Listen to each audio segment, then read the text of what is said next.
Listen closely, because what you're about to hear is not just a story, it's a mirror, a quiet reflection of something you've felt 1,000 times. That sudden rush of heat in your chest, that spike of emotion that takes over faster than your thoughts can catch it. The moment your voice rises before you can stop it. The moment a small spark becomes a fire you never meant to start. Everyone has one moment where they wish they could rewind just 10 seconds, just long enough to breathe, just long enough to choose peace instead of reaction. This story begins in that fragile space, the thin line between the life you live and the life you could live if you controlled what storms inside you. Deep in a quiet mountain valley, there is a village untouched by time. Stone paths, wooden houses, morning light dripping like honey over terracotta roofs. A place where the world feels slow, but the hearts of its people beat with the same storms you and I fight every day. And in this village lives a young man named Elyas, a man good at heart, strong in spirit, but mastered by his emotions. He is you. He is me. He is every human who ever wished they were calmer than their reactions, kinder than their anger, and stronger than the impulse that rises before reason. But Elyas's life is about to change, not through magic, not through luck, but through a single lesson delivered by the most unexpected teacher, a wandering merchant with a quiet smile and a calmness so deep that even the wind seems to soften around him. This is the story of how one encounter taught a young man that your reaction decides your peace, and your peace decides your path. A truth the world forgets until life forces us to remember. Let us begin. Elyas had always known the taste of anger. Not the loud, explosive kind people notice, but the quieter, sharper kind that hides beneath the ribs. The kind that heats your blood over simple things, a careless word, a closed door, a promise broken without apology. From the outside, he looked like any young man in the village. He carried baskets for the elders, fixed fences for neighbors, greeted everyone with the polite nod expected of him. But on the inside, his emotions moved like a restless animal pacing in a cage.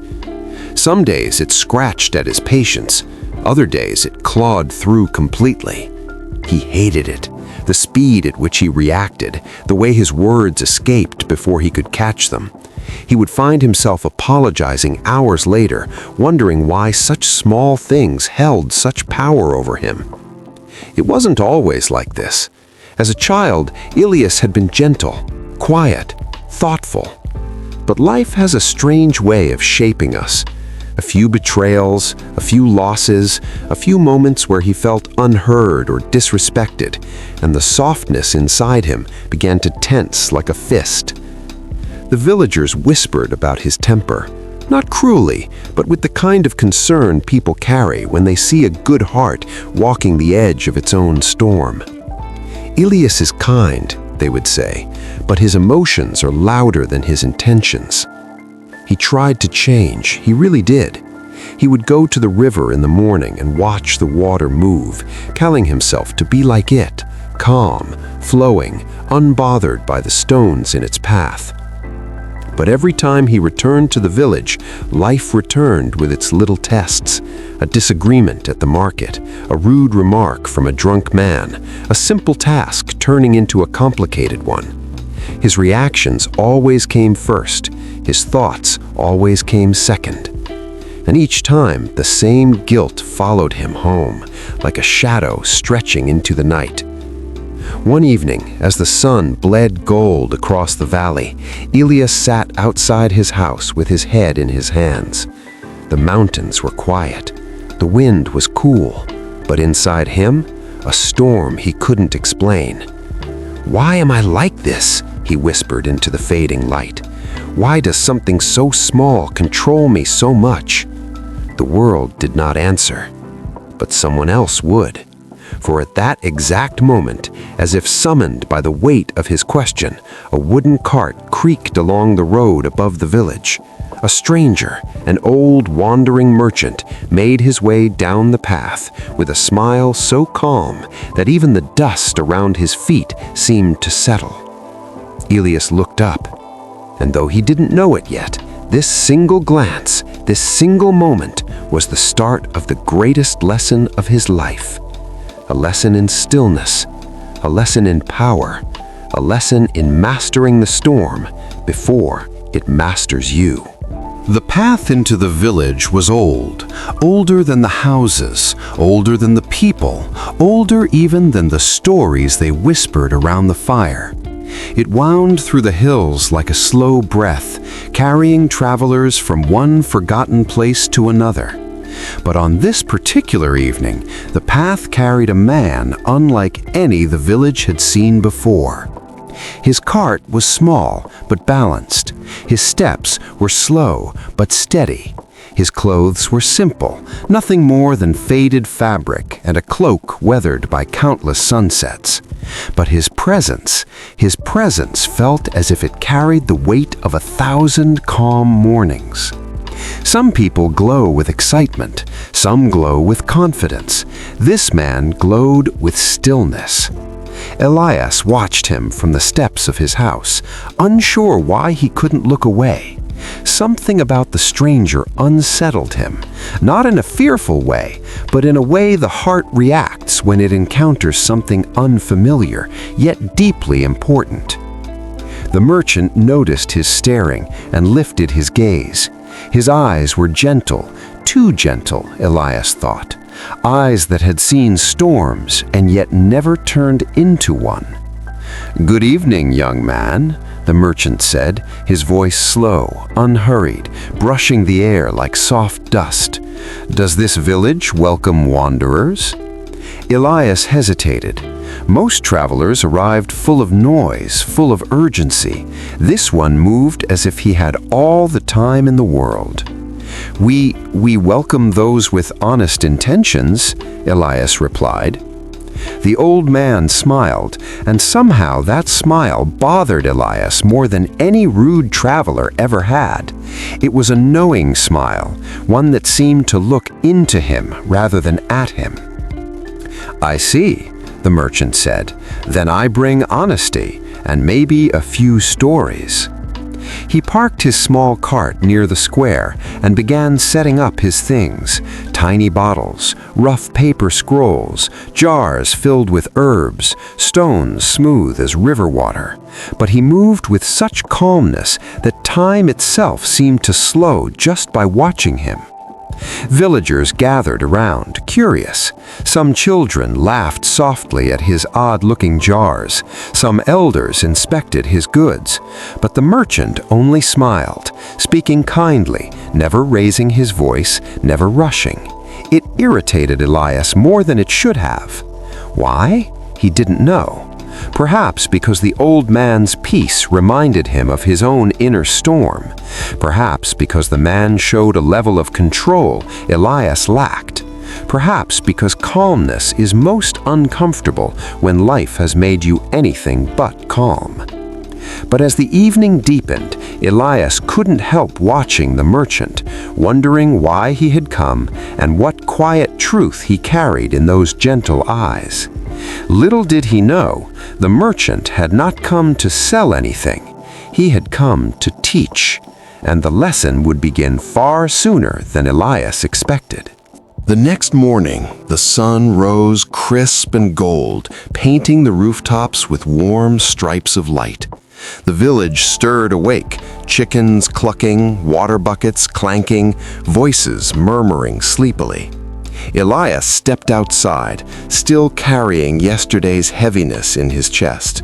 He walked toward the square, hoping for distraction, but the first thing he saw was the merchant, calm as dawn itself, cleaning a small glass jar with a piece of cloth. Something inside Elyas tightened. Maybe it was envy, maybe it was confusion, Maybe it was the uncomfortable truth that this old man seemed to hold a calmness Elyas had spent years chasing. As Elyas approached, he noticed a small wooden figurine on the merchant's table, a bird, hand-carved, wings spread, beautifully crafted, but missing a tiny piece of its tail. "Is this yours?" Elyas asked, picking it up without thinking. The merchant turned, nodded gently, and smiled. "Yes, it's a symbol," he said. "A symbol of what?" Elyas asked, examining the carving. The merchant's voice softened even more, almost like a breeze, of a heart trying to fly despite the weight it carries. Something inside Elyas cracked, something raw, something he didn't want touched. "Why would you say something like that?" Elyas snapped, his tone sharper than he intended. The merchant didn't even blink. "Because it is true," he said simply. That answer, that calm, unshaken, steady answer, lit a fuse inside Elyas. "Do you even know me?" Elyas asked, voice rising. "Do you think you can just walk into this village and tell me who I am?" The air shifted. Villagers around them paused. A few turned their heads. Elyas felt his heartbeat pounding in his ears, the familiar burning rising from his chest to his throat, a fire he could never put out once it started.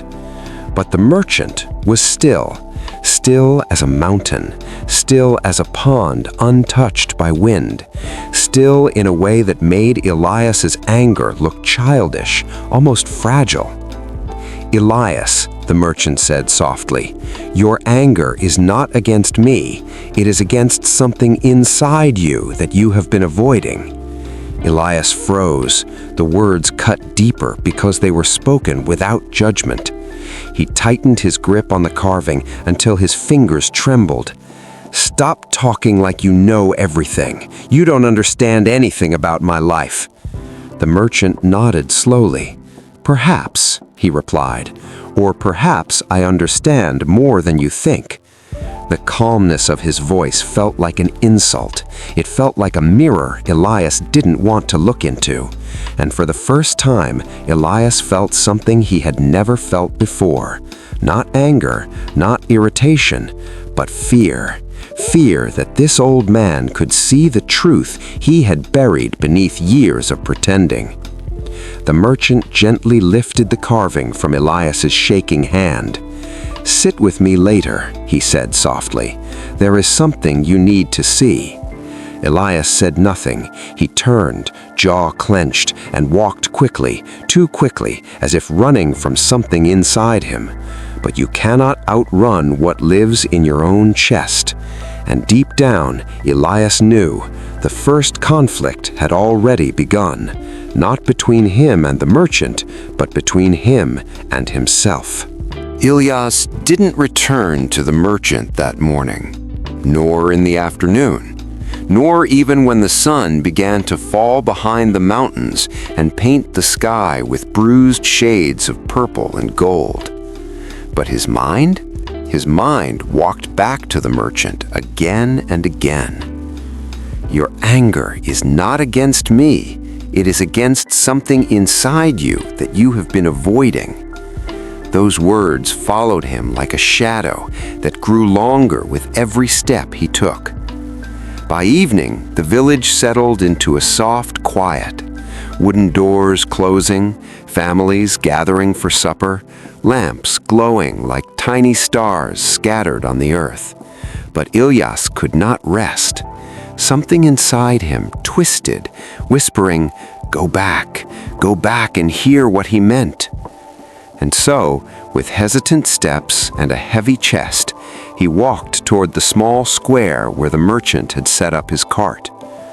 The old man was still awake, sitting cross-legged beside a lantern. He wasn't working, he wasn't selling. He was simply breathing, as if breathing itself was a form of wisdom. Elyas approached quietly, as if stepping into a sacred place. "You said you had something to show me," he muttered, unsure if he was regretting or fearing his own words. The merchant opened his eyes, the calmest eyes Elyas had ever seen, and gestured for him to sit. "Do you know why you react so quickly?" the merchant asked. Elyas crossed his arms defensively. "Because people don't respect me," he said. "Because they say things they shouldn't. Because they push me too far." The merchant studied him, not with judgment, but with a deep, compassionate curiosity. "That is what you believe," he replied softly. "But the truth is simpler." He leaned closer, voice dropping to a whisper. "You react because you live in the past, not in the moment." Elyas's brows pulled together. The merchant continued. "You don't react to what is happening. You react to what has happened, to the memories left inside your chest." He tapped a small finger gently over Elyas's heart. "You carry old wounds, old betrayals, old disappointments. Every new moment reminds you of an old pain.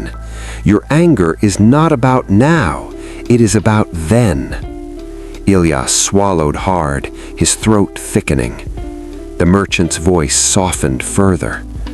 "When someone speaks sharply, your heart hears echoes of another voice from your past.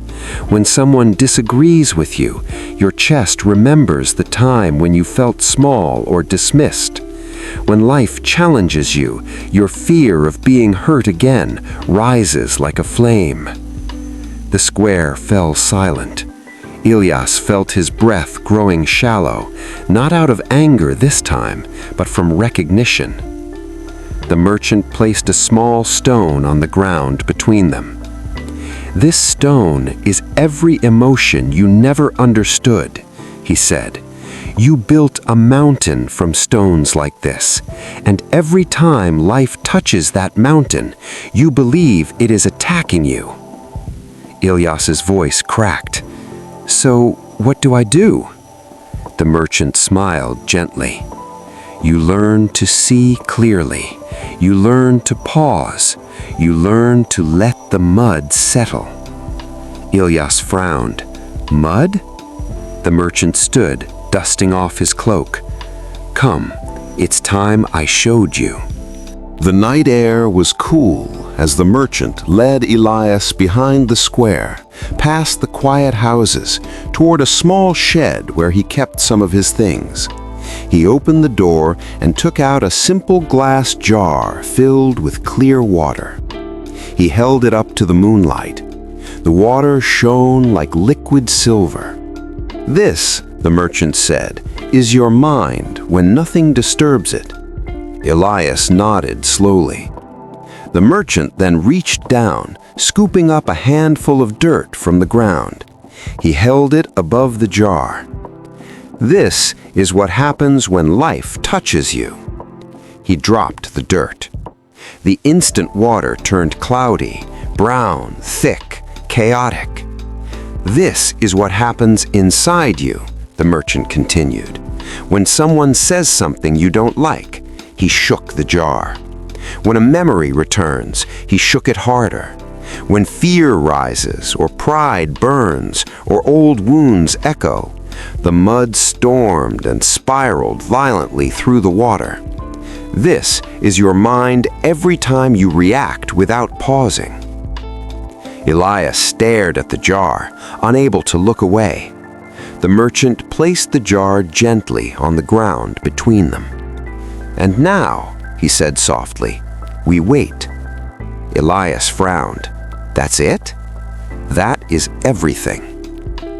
Minutes passed. Neither spoke. The wind rustled through the trees. Crickets sang in the grass. The moon drifted slowly across the sky. And inside the jar, the mud began to settle. Slowly, silently, naturally. The water grew clearer, layer by layer, moment by moment, until finally the jar looked as peaceful as when he had first lifted it. The merchant turned to Elyas, his voice the gentlest whisper. "This is what happens when you pause." Elyas felt something shift inside him, a deep, quiet realization. You cannot force clarity. You cannot force calmness. You cannot force understanding. He placed a hand over the jar. You only need to stop shaking the mind, stop reacting, stop feeding the storm. Then he looked directly into Elyas's eyes, and in that moment, his voice carried the weight of a lifetime. Peace is not something you find. Peace is something you become when you finally stop fighting yourself. Elyas felt his chest tighten, not in anger, but in something new, something like hope, something like release. He whispered, almost to himself, "So, I just need to pause?" The merchant nodded, just long enough for the mud to settle, just long enough to choose your response, just long enough to remember that you are bigger than your emotions. Elyas stared at the jar, and for the first time in years, he felt something he had forgotten existed: stillness. The next morning, before the village had fully awakened, the merchant knocked gently on Elyas's door. Not loud, not urgent, just enough for the message to be clear. It's time. Elyas stepped outside, still carrying the image of the jar in his mind, the way the mud settled not by force, but by stillness. He didn't fully understand it yet, but something inside him had begun to soften, like a tightly wound knot finally loosening after years of tension. "Where are we going?" Elyas asked. "To meet your mind," the merchant replied. "Not the one you pretend to have, but the one you live with every day." Elyas frowned, unsure what that meant, but he followed anyway. They walked toward the edge of the village, where a narrow trail led into an ancient forest, a place spoken of in quiet tones, a place the elders called the Forest of Echoes. Trees older than memory rose before them, their roots twisting like the veins of the earth, their branches stretching high enough to brush the sky. The light came through in streaks, soft, golden, dancing like whispers on the ground. Elyas felt a strange shift the moment they stepped inside. The forest was calm, too calm. It felt as if sound itself held its breath. The merchant walked slowly, his feet moving in tune with the rustle of leaves. But Elyas noticed something unusual. With every emotion he felt, the forest seemed to react. When he grew impatient, the wind stirred suddenly through the branches, rustling harshly, snapping twigs underfoot. When a wave of old sadness rose in him, the canopy dimmed, and the light became soft, muted, almost grieving. When he grew curious, the birds sang, short, gentle notes, as if encouraging his newfound openness. Elyas stopped walking. "What is this place?" he whispered. The merchant smiled. "A place that mirrors what you bring into it." Elyas looked around, trees swaying, shadows shifting, the air vibrating with unspoken meaning. "This forest," the merchant continued, "is like your mind. It does not create the emotion, it only echoes it." Elyas swallowed. "So all this wind, this light, these sounds, they respond to me?" "Yes," the merchant said, "and so does your life." Elyas turned slowly, taking in the forest with new eyes. Every rustle, every whisper, every beam of golden light felt like his own feelings made visible. When you are angry, your world becomes sharp. When you are fearful, your world shrinks. When you are quiet inside, everything softens. The forest suddenly grew still, so still that even Elyas's breath felt loud.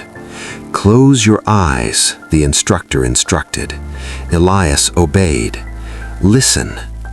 He heard his heartbeat, fast, uneven. He felt the tightness in his chest, old memories, old wounds, old anger that still lived under the ribs. He heard the leaves faintly respond, dancing with the tremor of emotion rising inside him. "Your mind has no shape of its own," the merchant said. "It takes the shape of whatever you feel. If you do not master your emotions, your world becomes a reflection of your storms." Elyas breathed out slowly, and for the first time he truly felt the weight of his own inner chaos. He opened his eyes. "What must I do?" he asked softly. The merchant pointed deeper into the forest. "You must learn to walk through your thoughts without letting them take you." Elyas nodded, feeling the first quiet flicker of understanding, a fragile flame, but a flame nonetheless. The merchant gestured forward. "Come, your next lesson awaits." They reached a small clearing at the heart of the forest. Sunlight poured through the opening above, illuminating the clearing like a sacred circle. Birds perched along the branches, watching quietly, as though the forest itself were preparing to witness something important. The merchant turned to Elyas. "Today," he said, "you will practice something few people master in their entire lives." Elyas steeled himself. "What is it? Strength? Discipline? Focus?" The merchant shook his head with a gentle smile. "No, silence." Elyas's eyes widened. "That's it? Just silence?" The merchant placed a hand on Elyas's shoulder. "Silence is not the absence of sound, it is the absence of reaction." He continued, "For one day, you will speak only when absolutely necessary. You will not explain yourself. You will not defend yourself. You will not correct others. You will simply observe what rises inside you without feeding it." Elyas's heart dropped. This sounded harder than lifting any weight, harder than climbing any mountain. "But what if someone insults me?" he asked. "Let them." "What if someone misunderstands me?" "Let them." "What if someone tries to provoke me?" "Let them." Elyas clenched his fists. "And I just say nothing?" The merchant nodded. "You will be silent on the outside so you can hear the truth on the inside." The challenge began immediately. They returned to the village by noon. Elyas walked through the square, and almost instantly life tested him. A group of young men laughed at him, making a comment about his temper. Elyas's feet rose, his jaw tightened, his hand balled into a fist. But he remembered the jar, he remembered the mud, he remembered the forest that echoed his emotions. He inhaled slowly, then exhaled, and he said nothing. His chest trembled with restraint, like a dam holding back a flood. Later, a baker scolded him for standing too close to her stall. Again, the old fire tried to flare in him. His tongue itched to respond. His pride demanded to defend itself. But he stayed silent. He walked away, the emotion rising and falling inside him like a wave that refused to break. Hours passed. Every moment tested him. Every silence felt like a battlefield. By evening, Elyas was exhausted, not from work, but from the weight of all the emotions he had finally realized he had been feeding his entire life. He found the merchant waiting for him near the river. "Well?" the old man asked gently. "How do you feel?" Elyas sat down heavily. "Tired, but lighter, as if I've been carrying loudness for years, and today I heard myself clearly for the first time. The merchant smiled, eyes soft with warmth. That is the gift of silence. It doesn't change the world, it changes you. Elyas looked into the river, the water reflecting the fading light. I didn't know that so much noise lived inside me, he whispered. The merchant nodded. Most people don't, because they never stop long enough to listen. Elyas let out a slow breath, feeling the river breeze cool the heat in his chest. Silence, he realized, was not emptiness, it was understanding. And for the first time in his life, he felt he was beginning to meet himself. For the next few days, Elyas practiced silence in small ways, not as a rule, but as a form of listening. He listened to the rhythm of the marketplace, the flow of conversations, the rise and fall in energy in people's voices. He found new detail in their faces, wrinkles shaped by years of worry, eyes dulled by unspoken grief, smiles stretched thin but still fighting to remain. For the first time, he saw life not as a battlefield, but as a mirror. And just as he began to feel the first fragile piece settle into his bones, life decided to test him. It always does. It started on a quiet morning. A horse carriage, rushing too fast, splashed muddy water all over Elyas's clothes. Once this would have made him explode. He would have shouted, cursed, demanded an apology. But now, the emotion rose and then passed like a small cloud across a large sky. Elyas simply stepped aside. A few hours later, a group of workers accused him of cutting in line for grain, though he hadn't even noticed he'd stepped slightly ahead. Their voices were sharp, heated, dripping with assumptions and bitterness. Old Elyas would have defended himself loudly, argued pointlessly, fought to protect pride that never protected him. But that day, he only said, "My mistake, you go first." Their anger still crackled like lightning, but their thunder had nowhere to strike. Elyas's calmness was like soft ground that absorbed every blow. And then came the real test, the one that would either break him or prove that the man he once was no longer the man he had become. It happened near sunset. A merchant, one Elyas had argued with many times in the past, stepped in front of him in the crowded marketplace. The man crossed his arms and smirked. "I hear you've been acting strange, suddenly quiet, suddenly calm. What happened? Lose your spirit, or did someone finally tame that wild temper of yours?" The crowd murmured. This was the old script. This was where Elyas exploded. This was where chaos always began. Inside Elyas, a storm rose. His heart hammered, his jaw tightened, his breath sharpened. The forest of echoes appeared in his mind. The wind, the leaves, the shifting shadows. He felt the mud rising inside the jar. But then he remembered. Not a lesson, not a rule, a feeling. The feeling of the forest when he walked in calmness. How the branches became softer, how the light became warmer, how the world became gentle when he became gentle within. He breathed in once, slow, deep, deliberate. And when he looked up, his eyes were steady. He simply said, "I'm no longer who I used to be." Nothing more, nothing less. No fire, no poison, no fuel for the conflict. Just truth. The merchant stepped back instinctively, as if struck not by anger, but by something far more powerful. Peace. Real peace. The kind that cannot be shaken because it has been earned. The people around them watched in stunned silence. They expected an explosion.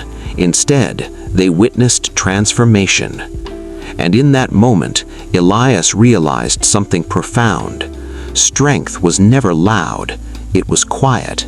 Quiet enough to break the cycle, quiet enough to rewrite who he was. The test had come, and he had passed. The next morning arrived with a gentle dawn, soft, warm, the kind of sunrise that feels like a reward after a long storm. Elyas walked through the village, noticing how the air felt lighter, how the sounds felt less sharp, how even the smallest details looked different, as if the world itself had shifted by a tiny degree. But it wasn't the world that had changed, it was him. By midday, word had spread about the confrontation the day before, how Elyas didn't shout, didn't fight, didn't do any of the things people had come to associate with his name. Some people watched him with confusion, some with curiosity, a few with admiration they didn't yet know how to express. Children played near him without flinching, no longer afraid of being yelled at. Vendors spoke to him with gentler tones, as if unsure how to approach this new, calmer version. And then, something small, yet life-changing happened. A woman selling herbs approached him shyly. "You seem different these days," she said. Her voice was soft but sincere, in a good way. Elyas smiled faintly. "I'm trying." She nodded. Sometimes trying is enough to change everything. Her words settled in him like seeds falling into fertile soil. Later, a young boy tugged at his sleeve. Elyas looked down and saw the child holding a small wooden toy, a little horse missing one wheel. "My father said you fixed things once," he said. He held out the toy. "Can you fix this?"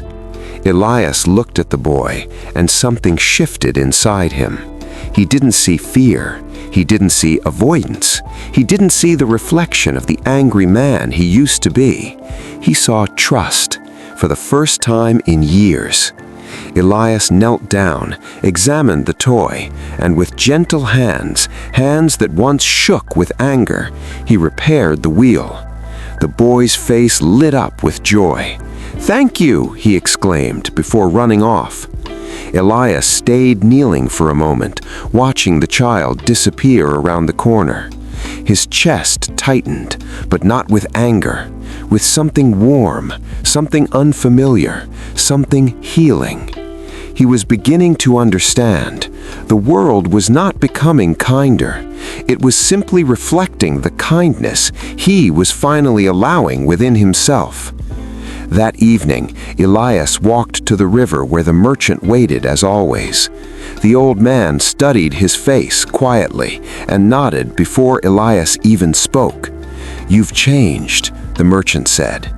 Elyas sat beside him, watching the river carry away the light of the setting sun. "I didn't think it would be this hard," he whispered, "but I didn't know it would feel this good." The merchant smiled. Peace is not the reward for changing. Peace is the change. Elyas closed his eyes, and for the first time in his life, the inside of his mind felt like the quiet forest, still, soft, alive, welcoming. He had walked through storms, fought battles with himself, failed many times, rose countless more. But today, this day, he felt something he had never felt before. Pride, not the loud kind, the quiet kind, the kind that grows from becoming a person you yourself can finally respect. Today was the day Elyas changed, and he knew, deep within his newly softened heart, this was only the beginning. The seasons began to shift over the village, painting the rooftops and fields with new colors. The winds grew cooler, the days a little shorter, and every evening the sky blushed with a softer, deeper light. Elyas felt the change in the air, but more importantly, he felt the change within himself. He no longer moved like a man hunted by his own reactions. He walked with the steady rhythm of someone who finally understood that emotions were waves, and he was not the water, but the shore. The villagers began to notice something remarkable. People who used to avoid him now approached him for advice. A young father who couldn't control his temper asked him how to speak gently to his child. A woman who felt overwhelmed with worry asked how to quiet the storm in her thoughts. A merchant who once mocked him now sought guidance on patience. Elyas didn't consider himself wise. He still felt the pull of old habits, still felt sparks of frustration rise at times. But he knew now that awareness was the anchor that kept him from being carried away. So he shared what he had learned, not from books, not from sermons, but from the quiet teacher who had shown him the forest of silence. He taught them the jar of water lesson, that when the mind is shaken, nothing is clear. But when it rests, everything becomes understandable. He taught them the forest exercise, how the world reflects the weather within the heart. He taught them the breath of returning, the single inhale that brings the mind back from the edge of reaction. But above all, he taught them the simplest truth of all. You do not become stronger by controlling others. You become stronger by controlling yourself. One evening, as dusk settled over the valley, Elyas made his way to the familiar riverbank where the old man always sat like a permanent part of the landscape.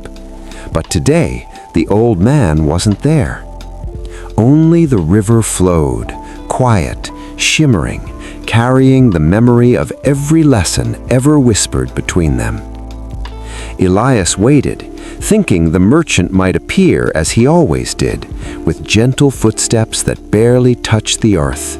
But as the sun dipped lower and the first stars began to bloom in the sky, he realized the merchant had moved on. Wanderers never stay. They arrive when you need them and leave when you understand. Elyas felt no sadness, only gratitude. He knelt, placed his hand on the ground where the merchant had once sat, and whispered, "Thank you for showing me myself." The river carried his words away, but the meaning remained.